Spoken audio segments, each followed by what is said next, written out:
Well, we have new reports that al-Qaeda-linked fighters have dug into the key city of Fallujah in Iraq as terrorists make unprecedented gains in that country. These are new images showing a convoy of vehicles and al-Qaeda fighters just outside of Fallujah, once a major battleground for our own American troops, where many of them died, and where al-Qaeda flags now reportedly fly over the city. This was the scene, watch this here, back in 2004.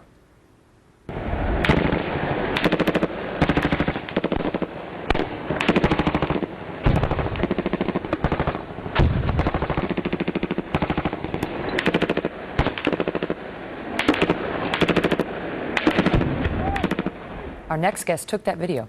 He fought in that battle you just saw and is one of the many veterans now asking what they were fighting for nearly 10 years ago, given what we're seeing today.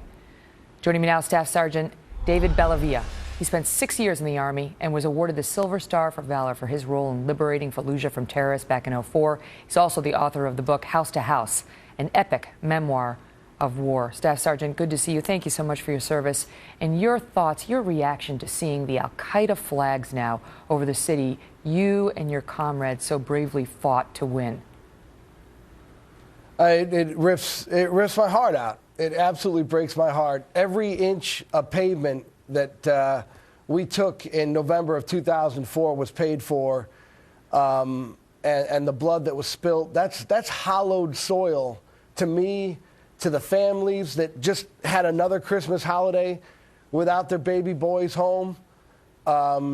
It's almost 10 years. I mean, could you imagine, 10 years after the Normandy beaches were secured to fly a Nazi flag over the beaches in Normandy? I think every American should be outraged, and the veterans of Fallujah are absolutely heartbroken by this. And yet we had the president, who was reelected by a strong margin, make clear when he was running the following. Listen to him on the campaign trail recently, just before he was reelected. 4 years ago, I told you I'd end the war in Iraq, and I did. I said we'd end the war in Afghanistan, and we are. I said we'd refocus on the people who actually attacked us on 9/11. And today, al-Qaeda's on the run, and Osama bin Laden is dead. Your thoughts? Megan, the enemy that took over Fallujah and is occupying Ramadi right now, they came from a town in western Iraq that's on the Syrian border, which basically means that this enemy, this al-Qaeda enemy that is in Anbar province right now, they were fighting the Assad regime in Syria. And this is the very people that this president appealed to the American, not only the Congress, but to the American people, that we should intervene on their behalf. He wanted to take the Assad regime out and help these fighters that are now in Anbar province, causing the issues that we're seeing in Iraq right now. The leadership vacuum of the United States military has been filled by Iran. And that's why these Sunni tribes don't want to fight for the Maliki government, because they don't want to support Iran. And we were a buffer to the Iranian leadership and the Ayatollahs and the Omars in Iraq when we were there. And all they asked for was a standard of forces agreement. And a standard of forces agreement would have eliminated what we're now seeing in Anbar province. But there was a question about whether they were going to allow Americans to be. Yeah, exactly. So it broke down for political reasons.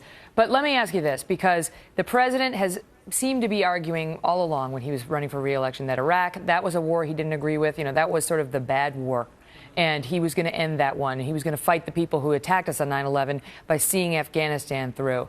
And now, now we pulled out. We didn't leave behind forces. And we're seeing al-Qaeda claim the cities that you guys fought for. I mean, what does that feel like as somebody who actually saw your comrades die, to be told that that was the bad war and that we're not going to go back in and fight, or at least support the gains you won? You talk about some of the decorations that people earn in combat. Those kids that have Purple Hearts, Megan, they earn their awards every single day they wake up in the morning. When they have limbs that are gone, these families, these Gold Star parents that lost their sons, every single day they earn that award. And let me tell you, to be told that you fought in a bad war, how can you support the troops? You know, this president loves to use us as CGI green screen backgrounds when it comes to giving out Best Actor awards. We're always the prop that shows up for all these wonderful little PR events. How can you support us if you call the very action and the war that we fought in the bad war? I don't appreciate that. I don't accept that. It's repugnant to me, quite frankly. And all the families that we've spoken to, you know, you were talking about the amnesty deal. That it also broke down under the Bush administration when they were dealing with Iraq. And he managed to get 175,000 Americans amnesty because he had a will to get it done. And all we need is the will.